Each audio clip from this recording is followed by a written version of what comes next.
citas personas vārdu. Piemēram, Antoņina.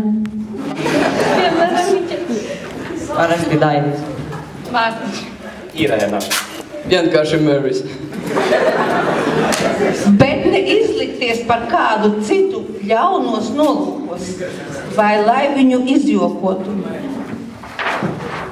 Jo tu taču negribi, lai tevi ļauni izjokotu.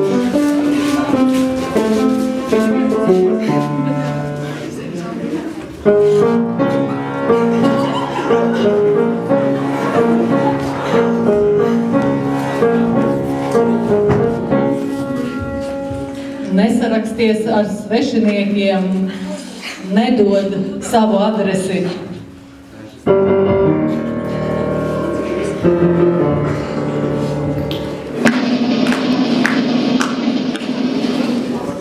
Mūsu tīmekļa etiketes padoms ir nerakstiet tekstu ar lieliem burtiem, jo tas tiks uztverts kā jūsu kliekšana. Izmantojot šo metodi tikai tad, kad jūs vēlaties izdarīt vienu vai vairākus vārdus. Tāpēc mēs, rakstot mūsu ieteikumu, izmantojām tīmekļa etiketes padomu, lai izceltu padoma būtību, nevis kliektu.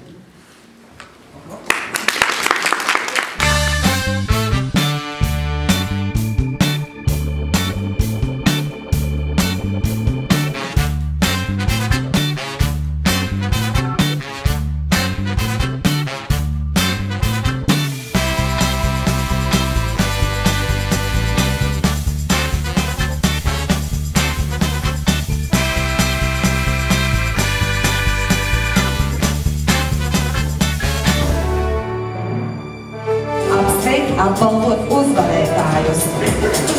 Kā pirmos nosaukšu 5 uzvarētājus, kurus solīja prezentācijā nosaukt individuālajā testā, kuri ir atbildējuši gandrīz uz visiem jautājumiem pareizi. Varbūt 1 vai 2 jautājumi, kuros kļūdījās. Un tā